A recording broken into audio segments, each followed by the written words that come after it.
I am José Manuel García-Lomas Allen-Perkins. In last video, Advanced Sales Techniques Part 7, where we are dealing with handling objections.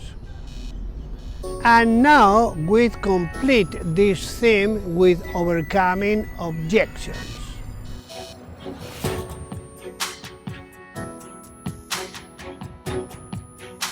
There are different techniques for overcoming objections. Now we are going to focus on the three most important ones. Different techniques for overcoming objections. First, the pause technique. The objections arrives, and what you do? A pause. You are not obliged to answer immediately, especially if the objection has entity. And 1 second pass, then 2, 3, 4, 5, several seconds pass, and at the end, he speaks. That is what you want. The client says, what I want to say is, listening to him, you can get good information that will help you to find the answer. But if the client do not speak, then you take the second way, that is, you speak.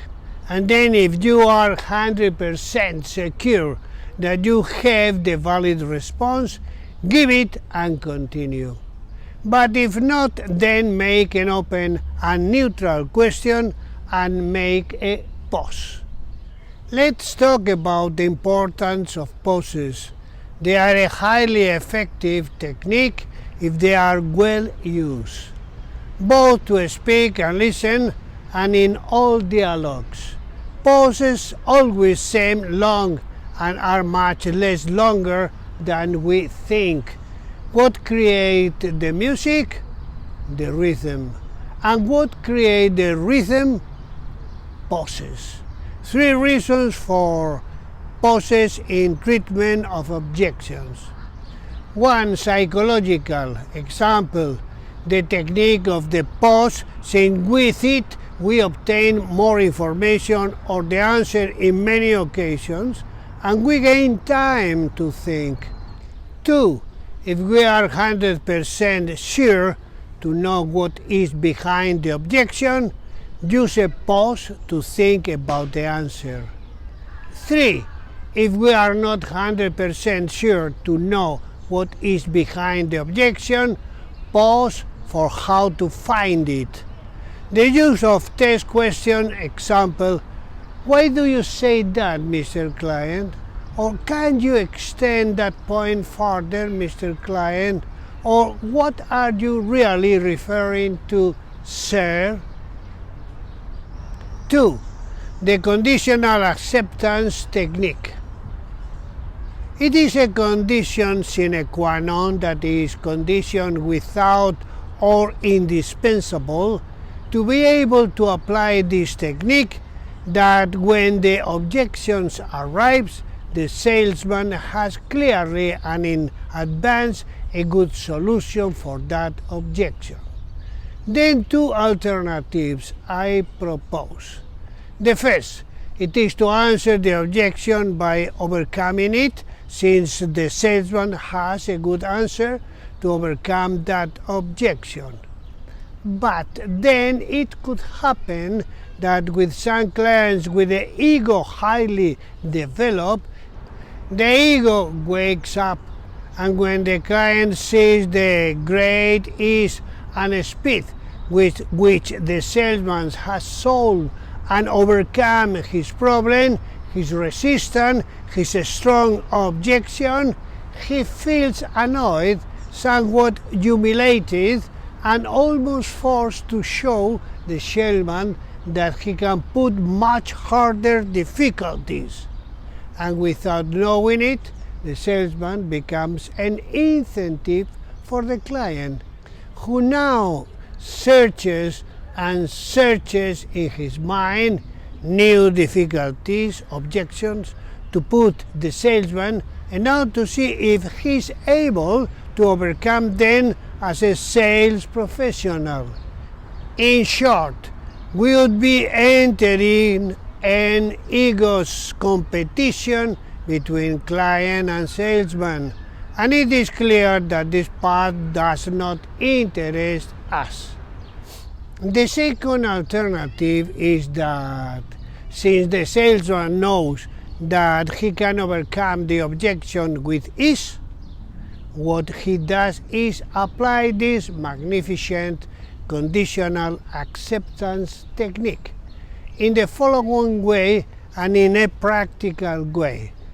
That consists in telling the client when the objections arrives, "I understand, Mr. Client, but tell me, if it were not for this problem, you would be willing to, or if this what you told me, we could solve it to your full satisfaction, then you would be willing to consider my proposal seriously, enter to the final formalization of the operation, etc., etc."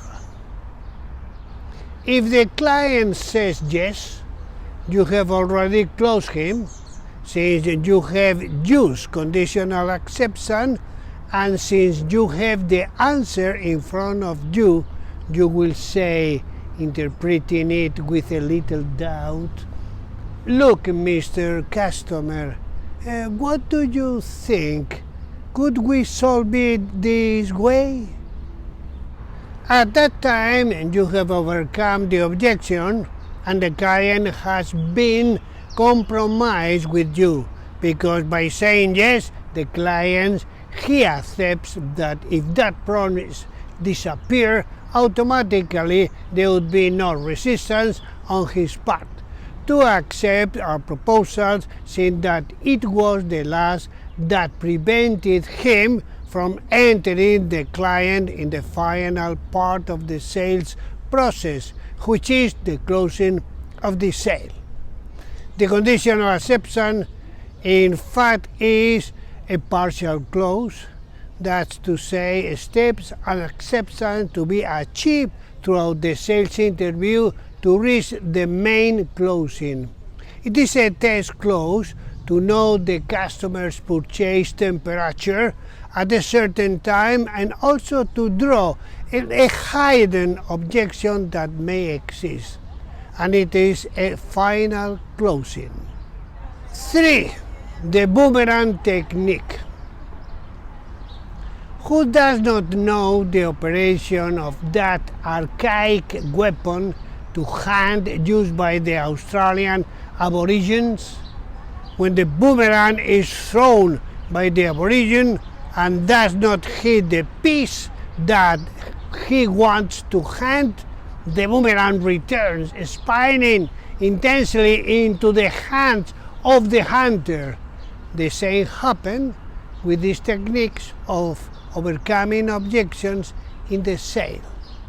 These techniques of boomerang is developed when the client tells us something that is truly wrong, and more than an objection, what the client is saying and giving us is a good argument to buy without having realized his error.